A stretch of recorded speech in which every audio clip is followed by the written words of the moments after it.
नमस्कार दोस्तों, आज हम मुंशी प्रेमचंद जी द्वारा लिखित उपन्यास निर्मला को सुनते हैं। लेकिन उससे पहले आप सभी लोग से एक विनम्र अनुरोध है कि अगर चैनल पर नए हैं तो चैनल को सब्सक्राइब ज़रूर कीजिएगा। आपने निर्मला उपन्यास का भाग 1 सुन लिया और आज हम निर्मला उपन्यास की भाग 2 को सुनते हैं। तो चलिए शुरू करते हैं। सोचती हैं मैं ही यह गृहस्थी चलाती हूँ, अभी 4 दिन को कहीं चला जाऊँ तो मालूम हो जाएगा, सारी सेखी किरकिरी हो जाएगी। एक बार इनका घमंड तोड़ ही दूँ, जरा वैधव्य का मज़ा भी चखा दूँ। न जाने इनकी हिम्मत कैसे पड़ती है कि मुझे यूँ कोसने लगती हैं। मालूम होता है प्रेम इन्हें छू नहीं गया, या समझती हैं यह घर से इतना चिमटा हुआ है कि इसे चाहे जितना कोसूं टलने का नाम न लेगा। यही बात है, पर यहाँ संसार से चिमटने वाले जीव नहीं हैं। जहन्नुम में जाए यह घर जहाँ ऐसे प्राणियों से पाला पड़े। घर है या नरक, आदमी बाहर से थका मांदा आता है तो उसे घर में आराम मिलता है। यहाँ आराम के बदले कोसने सुनने पड़ते हैं। मेरी मृत्यु के लिए व्रत रखे जाते हैं। यह है 25 वर्ष के दाम्पत्य जीवन का अंत। बस चल ही दूँ। जब देख लूँगा इनका सारा घमंड धूल में मिल गया और मिजाज ठंडा हो गया तो लौट आऊँगा। 4-5 दिन काफ़ी होंगे। लो तुम भी याद करोगी किसी से पाला पड़ा था। यही सोचते हुए बाबू साहब उठे, रेशमी चादर गले में डाली, कुछ रुपए लिए, अपना कार्ड निकालकर दूसरे कुर्ते की जेब में रखा, छड़ी उठाई और चुपके से बाहर निकले। सब नौकर नींद में मस्त थे। कुत्ता आहट पाकर चौंक पड़ा और उनके साथ हो लिया। पर यह कौन जानता था कि यह सारी लीला विधि के हाथों रची जा रही है। जीवन रंगशाला का वह निर्दय सूत्रधार किसी अगम गुप्त स्थान पर बैठा हुआ अपनी जटिल क्रूर क्रीड़ा दिखा रहा है। यह कौन जानता था कि नकल असल होने जा रही है, अभिनय सत्य का रूप ग्रहण करने वाला है। निशा ने इंदु को परास्त करके अपना साम्राज्य स्थापित कर लिया था। उसकी पैशाचिक सेना ने प्रकृति पर आतंक जमा कर रखा था। सद्वृत्तियाँ मुँह छिपाए पड़ी थीं और कुवृत्तियाँ विजय गर्व से इचलाती फिरती थीं। वन में वन्य जंतु शिकार की खोज में विचर रहे थे और नगरों में नरपिशाच गलियों में मंडराते फिरते थे। बाबू उदय भानुलाल लपके हुए गंगा की ओर चले जा रहे थे। उन्होंने अपना कुर्ता घाट के किनारे रखकर 5 दिन के लिए मिर्ज़ापुर चले जाने का निश्चय किया था। उनके कपड़े देखकर लोगों को डूब जाने का विश्वास हो जाएगा। कार्ड कुर्ते की जेब में था, पता लगाने में कोई दिक्कत न हो सकती थी। दम के दम सारे शहर में खबर मशहूर हो जाएगी। 8 बजते बजते तो मेरे द्वार पर सारा शहर जमा हो जाएगा। तब देखूं देवी जी क्या करती हैं। यही सोचते हुए बाबू साहब गलियों में चले जा रहे थे। सहसा उन्हें अपने पीछे किसी दूसरे आदमी के आने की आहट मिली। समझे कोई होगा, आगे बढ़े। लेकिन जिस गली में वह मुड़ते उसी तरफ यह आदमी भी मुड़ता था। तब बाबू साहब को आशंका हुई कि यह आदमी मेरा पीछा कर रहा है। ऐसा आभास हुआ कि इसकी नीयत साफ नहीं है। उन्होंने तुरंत जेबी लालटेन निकाली और उसके प्रकाश में उस आदमी को देखा। एक वरिष्ठ मनुष्य कंधे पर लाठी रखे चला आता था। बाबू साहब उसे देखते ही चौंक पड़े। यह शहर का छटा हुआ बदमाश था। 3 साल पहले इस पर डाके का अभियोग चला था। उदय भानु ने उस मुकदमे में सरकार की ओर से पैरवी की थी और इस बदमाश को 3 साल की सज़ा दिलाई थी। तभी से वह इनके खून का प्यासा हो रहा था। कल ही वह छूटकर आया था। आज दैवात साहब अकेले रात को दिखाई दिए तो उसने सोचा यह इनसे दांव चुकाने का अच्छा मौका है। शायद ऐसा मौका फिर न मिले। तुरंत पीछे हो लिया और वार करने की घात में ही था कि बाबू साहब ने जेबी लालटेन जलाई। बदमाश जरा ठिठक कर बोला, क्यों बाबूजी, पहचानते हो? मैं हूँ मतई। बाबू साहब ने डपट कर कहा, तुम मेरे पीछे पीछे क्यों आ रहे हो? मतई बोला, क्यों, किसी को रास्ता चलने की मनाही है? यह गली तुम्हारे बाप की है? बाबू साहब जवानी में कुश्ती लड़े थे, अब भी हष्ट पुष्ट आदमी थे, दिल के भी कच्चे न थे।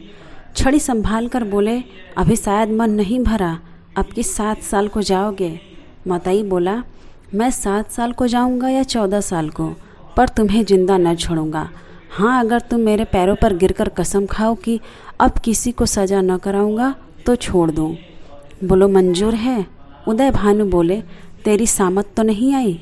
मतई बोला, सामत मेरी नहीं आई, तुम्हारी आई है। बोलो खाते हो कसम? 1। उदय भानु, तुम हटते हो कि मैं पुलिसमैन को बुलाऊं? मतई बोला, 2। उदय भानु गरज कर बोले, हट जा बदमाश सामने से। मतई बोला, 3। मुंह से 3 शब्द निकलते ही बाबू साहब के सिर पर लाठी का ऐसा तुला हाथ पड़ा कि वह अचेत होकर जमीन पर गिर पड़े। मुंह से केवल इतना ही निकला, हाय मार डाला। मतई ने समीप आकर देखा तो सिर फट गया था और खून की धार निकल रही थी। नाड़ी का कहीं पता न था। समझ गया कि काम तमाम हो गया। उसने कलाई से सोने की घड़ी खोल ली, कुर्ते से सोने के बटन निकाल लिए, अंगुली से अंगूठी उतारी और अपनी राह चला गया, मानो कुछ हुआ ही नहीं। हाँ, इतनी दया की कि लाश रास्ते से घसीटकर किनारे डाल दी। हाय बेचारे, क्या सोचकर चले थे, क्या हो गया?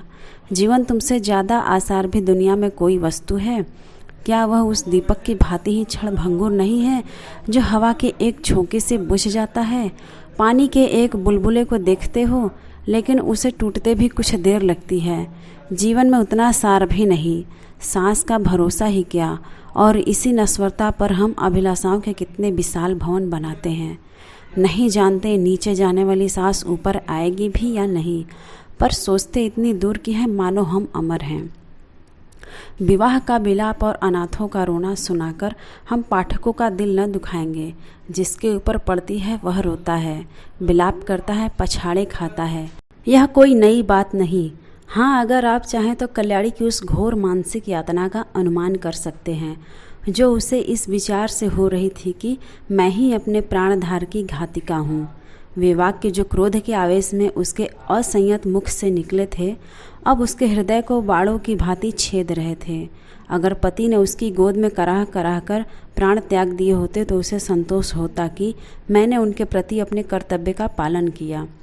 शोकाकुल हृदय को इससे ज़्यादा सांत्वना और किसी बात से नहीं होती। उसे इस विचार से कितना संतोष होता कि मेरे स्वामी मुझसे प्रसन्न गए। अंतिम समय तक उनके हृदय में मेरा प्रेम बना रहा। कल्याणी को यह संतोष न था। वह सोचती थी, हाँ, मेरी 25 बरस की तपस्या निष्फल हो गई। मैं अंत समय अपने प्राणपति के प्रेम के वंचित हो गई। अगर मैंने उन्हें ऐसे कठोर शब्द न कहे होते तो वह कदापि रात को घर से न जाते। न जाने उनके मन में क्या क्या विचार आए हों। उनके मनोभावों की कल्पना करके और अपने अपराध को बढ़ा बढ़ाकर वह आठों पहर कुढ़ती रहती थी। जिन बच्चों पर वह प्राण देती थी अब उनकी सूरत से चिढ़ती थी। इन्हीं के कारण मुझे अपने स्वामी से रार मोल लेनी पड़ी। यही मेरे शत्रु हैं। जहाँ आठों पहर कचहरी सी लगी रहती थी वहाँ अब खाक उड़ती है। वह मेला ही उठ गया। जब खिलाने वाला ही न रहा तो खाने वाले कैसे पड़े रहते। धीरे धीरे 1 महीने के अंदर सभी भांजे भतीजे विदा हो गए। जिनका दावा था कि हम पानी की जगह खून बहाने वालों में हैं, वे ऐसा सरपट भागे कि पीछे फिरकर भी न देखा। दुनिया ही दूसरी हो गई। जिन बच्चों को देखकर प्यार करने को जी चाहता था उनके चेहरे पर अब मक्खियाँ भिन भिनाती थी। न जाने वह कांति कहाँ चली गई। शोक का आवेग कम हुआ तो निर्मला के विवाह की समस्या उपस्थित हुई। कुछ लोगों की सलाह हुई कि विवाह इस साल रोक दिया जाए, लेकिन कल्याणी ने कहा, इतनी तैयारियों के बाद विवाह को रोक देने से सब किया धरा मिट्टी में मिल जाएगा और दूसरे साल फिर यही तैयारियां करनी पड़ेंगी, जिसकी कोई आशा नहीं। विवाह कर ही देना अच्छा है। कुछ लेना देना तो है ही नहीं। बारातियों के सेवा सत्कार का काफ़ी सामान हो चुका है। विलंब करने में हानि ही हानि है। अतएव महाशय भालचंद्र को सख्त सूचना के साथ यह संदेश भेज दिया गया। कल्याणी ने अपने पत्र में लिखा, इस अनाथिनी पर दया कीजिए और डूबती हुई नैया को पार लगाइए। स्वामी जी के मन में बड़ी बड़ी कामनाएं थी, किंतु ईश्वर को कुछ और ही मंजूर था। अब मेरी लाश आपके हाथ है। कन्या आपकी हो चुकी। मैं आप लोगों के सेवा सत्कार करने को अपना सौभाग्य समझती हूँ, लेकिन यदि इसमें कुछ कमी हो, कुछ त्रुटि पड़े तो मेरी दशा का विचार करके क्षमा कीजिएगा। मुझे विश्वास है कि आप इस अनाथिनी की निंदा न होने देंगे। कल्याणी ने यह पत्र डाक से न भेजा, बल्कि पुरोहित से कहा, आपको कष्ट तो होगा पर आप स्वयं जाकर यह पत्र दीजिए और मेरी ओर से बहुत विनय के साथ कहिएगा कि जितने कम आदमी आए उतना ही अच्छा। यहाँ कोई प्रबंध करने वाला नहीं है। पुरोहित मोटेराम यह संदेश लेकर तीसरे दिन लखनऊ जा पहुँचे। संध्या का समय था। बाबू भालचंद्र दीवान खाने के सामने आराम कुर्सी पर नंग धड़ंग लेटे हुए हुक्का पी रहे थे। बहुत ही स्थूल ऊंचे कद के आदमी थे। ऐसा मालूम होता था कि काला देव है या कोई हबसी अफ्रीका से पकड़ कर आया है। सिर से पैर तक एक ही रंग था, काला। चेहरा इतना स्याह था कि मालूम न होता था कि माथे का अंत कहाँ है और सिर का आरंभ कहाँ। बस कोयले की एक सजीव मूर्ति थी। आपको गर्मी बहुत सताती थी। 2 आदमी खड़े पंखा झल रहे थे, उस पर भी पसीने का तार बंधा हुआ था। आप आबकारी के विभाग में एक ऊंचे ओहदे पर थे। 500 रुपये वेतन मिलता था। ठेकेदारों से खूब रिश्वत लेते थे। ठेकेदार शराब के नाम पानी बेचे, 24 घंटे दुकान खुली रखे। आपको केवल खुश रखना काफ़ी था। सारा कानून आपकी खुशी थी। इतनी भयंकर मूर्ति थी कि चांदनी रात में लोग उन्हें देखकर सहसा चौंक पड़ते थे। बालक और स्त्रियां ही नहीं, पुरुष तक सहम जाते थे। चांदनी रात इसलिए कहा गया कि अंधेरी रात में तो उन्हें कोई देख ही नहीं सकता था। श्यामलता अंधकार में विलीन हो जाती थी। केवल आँखों का रंग लाल था। जैसे पक्का मुसलमान 5 बार नमाज पढ़ता है, वैसे ही आप भी 5 बार शराब पीते थे। मुफ्त की शराब तो काजी को हलाल है। फिर आप तो शराब के अफसर ही थे। जितनी चाहे पिए, कोई हाथ पकड़ने वाला न था। जब प्यास लगती शराब पी लेते। जैसे कुछ रंगों में परस्पर सहानुभूति है, उसी तरह कुछ रंगों में परस्पर विरोध है। लालिमा के संयोग से कालिमा और भी भयंकर हो जाती है। बाबू साहब ने पंडित जी को देखते ही कुर्सी से उठकर कहा, अक्खा आप हैं? आइए आइए धन्य भाग। अरे कोई है? कहाँ चले गए सबके सब? झगड़ू, गुरदीन, छकौड़ी, भवानी, राम गुलाम कोई है क्या? सबके सब मर गए? चलो राम गुलाम, भवानी, छकौड़ी, गुरदीन, झगड़ू कोई नहीं बोलता, सब मर गए। दर्जन भर आदमी हैं, पर मौके पर एक की भी सूरत नज़र नहीं आती। न जाने सब कहाँ गायब हो जाते हैं। आपके वास्ते कुर्सी लाओ। बाबू साहब ने ये 5 नाम कई बार दोहराए, लेकिन यह न हुआ कि पंखा झेलने वाले दोनों आदमियों में से किसी को कुर्सी लाने को भेज देते। 3-4 मिनट के बाद एक काना आदमी खांसता हुआ आकर बोला, सरकार, इतना की नौकरी हमार किन न हुई। कहाँ तक उदार बाढ़ी, ले ले खाई, मांगत मांगत थेथर हो गए ना। भालचंद्र बोले, बको मत, जाकर कुर्सी लाओ। जब कोई काम करने को कहा गया तो रोने लगता है। कहिए पंडित जी, वहाँ सब कुछ कुशल है? मोटेराम बोले, क्या कुशल कहूँ बाबूजी, अब कुशल कहाँ, सारा घर मिट्टी में मिल गया। इतने में कहार ने एक टूटा हुआ चिड़ का संदूक लाकर रख दिया और बोला, कुर्सी मेज हमारे उठाए नहीं उठत हैं। पंडित जी शर्माते हुए डरते डरते उस पर बैठे कि कहीं टूट न जाए, और कल्याणी का पत्र बाबू साहब के हाथ में रख दिया। भालचंद्र बोले, अब और कैसे मिट्टी में मिलेगा? इससे बड़ी और कौन विपत्ति पड़ेगी बाबू। उदय भानुलाल से मेरी पुरानी दोस्ती थी। आदमी नहीं, हीरा था। क्या दिल था, क्या हिम्मत थी। मेरा तो जैसे दाहिना हाथ ही कट गया। विश्वास मानिए, जब से यह खबर सुनी है आँखों में अंधेरा सा छा गया है। खाने बैठता हूँ तो कौर मुँह में नहीं जाता। उनकी सूरत आँखों के सामने खड़ी रहती है। मुँह जूठा करके उठ जाता हूँ। किसी काम में दिल ही नहीं लगता। भाई के मरने का रंज भी इससे कम ही होता। आदमी नहीं, हीरा था। मोटेराम बोले, सरकार, नगर में अब ऐसा कोई रईस नहीं रहा।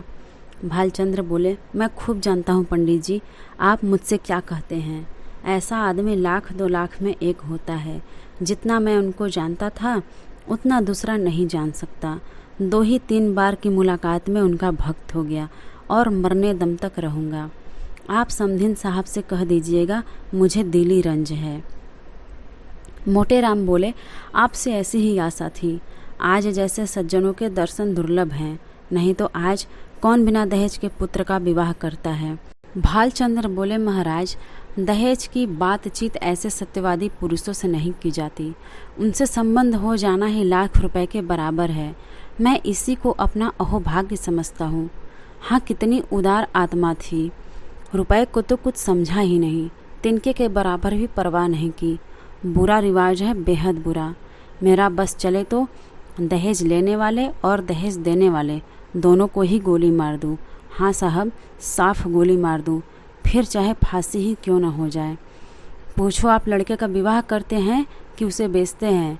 अगर आपको लड़के के शादी में दिल खोल कर खर्च करने का अरमान है तो शौक से खर्च कीजिए, लेकिन जो कुछ कीजिए अपने बल पर। यह क्या कि कन्या के पिता का गला रेतिए, नीचता है घोर नीचता। मेरा बस चले तो इन पाजियों को गोली मार दूं। मोटे राम बोले, धन्य हो सरकार, भगवान ने आपको बड़ी बुद्धि दी है। यह धर्म का प्रताप है। मालकिन की इच्छा है कि विवाह का मुहूर्त वही रहे, और तो उन्होंने सारी बातें पत्र में लिख दी हैं। बस अब आप ही उबारे तो हम उबर सकते हैं। इस तरह तो बारात में जितने सज्जन आएंगे उनकी सेवा सत्कार हम करेंगे ही, लेकिन परिस्थिति अब बहुत बदल गई है सरकार। कोई करने धरने वाला नहीं है। बस ऐसी बात कीजिए कि वकील साहब के नाम पर बट्टा न लगे। भालचंद्र 1 मिनट तक आंखें बंद किए बैठे रहे, फिर एक लंबी सांस खींचकर बोले, ईश्वर को मंजूर ही न था कि वह लक्ष्मी मेरे घर आती, नहीं तो क्या यह वज्र गिरता। सारे मंसूबे खाक में मिल गए। फूला न समाता था कि वह शुभ अवसर निकट आ रहा है, पर क्या जानता था कि ईश्वर के दरबार में कुछ और षड्यंत्र रचा जा रहा है। मरने वाले की याद ही रुलाने के लिए काफ़ी है। उसे देखकर तो जख्म और भी हरा हो जाएगा। उस दशा में न जाने क्या कर बैठूं। इसे गुण समझिए चाहे दोष, कि जिससे एक बार मेरी घनिष्ठता हो गई फिर उसकी याद चित्त से नहीं उतरती। अभी तो खैर इतना है कि उनकी सूरत आंखों के सामने नाचती रहती है, लेकिन यदि वह कन्या घर में आ गई तब मेरा जिंदा रहना कठिन हो जाएगा। सच मानिए, रोते रोते मेरी आंखें फूट जाएंगी। जानता हूँ रोना धोना व्यर्थ है, जो मर गया वह लौट कर नहीं आ सकता। सब्र करने के सिवाय और कोई उपाय नहीं है, लेकिन दिल से मजबूर हूँ। उस अनाथ बालिका को देखकर मेरा कलेजा फट जाएगा। मोटे राम बोले, ऐसा न कहिए सरकार, वकील साहब नहीं तो क्या आप तो हैं, अब आप ही उसके पिता तुल्य हैं। वह अब वकील साहब की कन्या नहीं, आपकी कन्या है।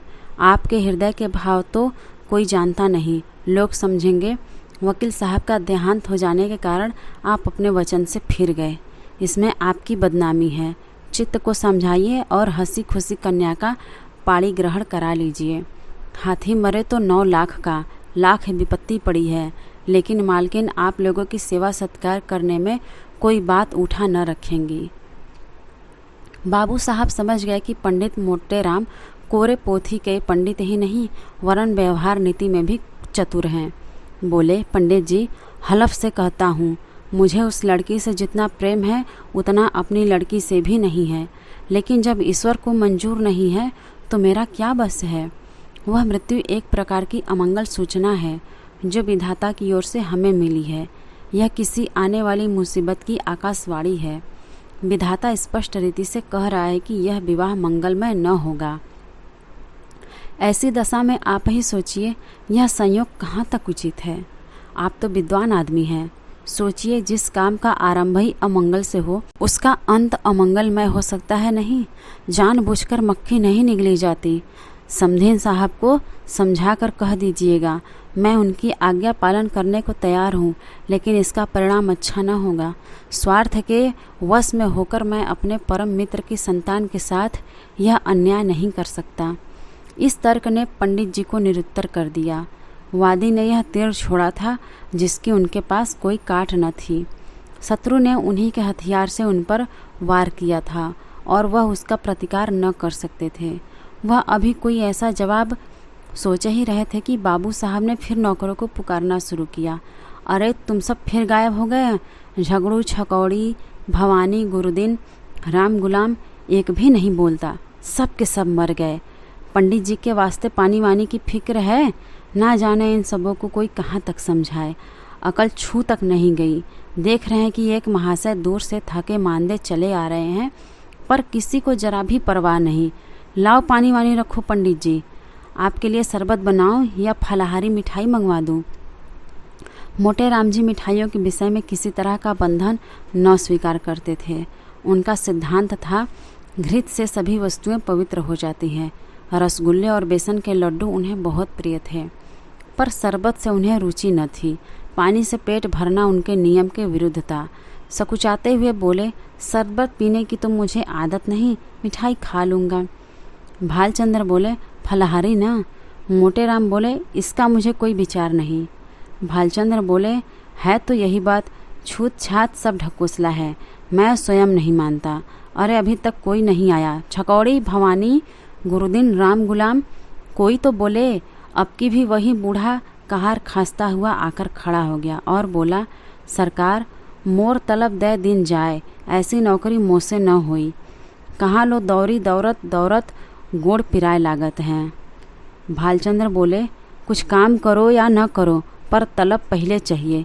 दिन भर पड़े पड़े खांसा करो, तलब तो तुम्हारी चढ़ रही है। जाकर बाजार से एक आने की ताज़ी मिठाई ला, दौड़ता हुआ जा। कहार को यह हुक्म देकर बाबू साहब घर में गए और स्त्री से बोले, वहाँ से एक पंडित जी आए हैं, यह खत लाए हैं, जरा पढ़ो तो। पत्नी जी का नाम रंगीली बाई था। गोरे रंग की प्रसन्न मुख महिला थी। रूप और यौवन उनसे विदा हो रहे थे, पर किसी प्रेमी मित्र की भांति मचल मचल कर 30 साल तक जिसके गले से गले लगे रहे उसे छोड़ते न बनता था। रंगीली बाई बैठी पान लगा रही थी। बोली, कह दिया न कि हमें वहाँ ब्याह करना मंजूर नहीं। भालचंद्र बोले, हाँ कह तो दिया, पर मारे संकोच के मुंह से शब्द न निकलता था। झूठ मूठ का होला करना पड़ता। रंगीली बाई बोली, साफ बात करने में संकोच क्या, हमारी इच्छा है, नहीं करते। किसी का कुछ लिया तो नहीं है, जब दूसरी जगह 10,000 नगद मिल रहे हैं तो वहाँ क्यों न करूँ। उनकी लड़की कोई सोने की थोड़ी ही है।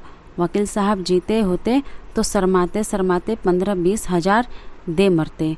अब कहाँ, वहाँ क्या रखा है वहाँ पर। भालचंद्र बोले, एक दफ़ा जबान देकर मुकर जाना अच्छी बात नहीं। कोई मुख से कुछ न कहे, पर बदनामी हुए बिना नहीं रहती, मगर तुम्हारी जिद से मजबूर हूँ। रंगीली बाई ने पान खाकर खत खोला और पढ़ने लगी। हिंदी का अभ्यास बाबू साहब को तो बिल्कुल न था, और यद्यपि रंगीली बाई भी शायद ही कभी किताब पढ़ती हों, पर खतवत पढ़ लेती थी। पहले ही पाती पढ़कर उनकी आंखें सजल हो गई और पत्र समाप्त किया तो उनकी आंखों से आंसू बह रहे थे। एक एक शब्द करुणा के रस में डूबा हुआ था। एक एक अक्षर से दीनता टपक रही थी। रंगीली बाई की कठोरता पत्थर की नहीं, लाख की थी, जो एक ही आंच से पिघल जाती है। तो दोस्तों, आज ये निर्मला उपन्यास का भाग 2 आपको कैसा लगा, कमेंट करके ज़रूर बताइएगा। और अगर चैनल पर नए हैं तो चैनल को सब्सक्राइब ज़रूर कीजिएगा और अपने दोस्तों को भी शेयर कीजिएगा।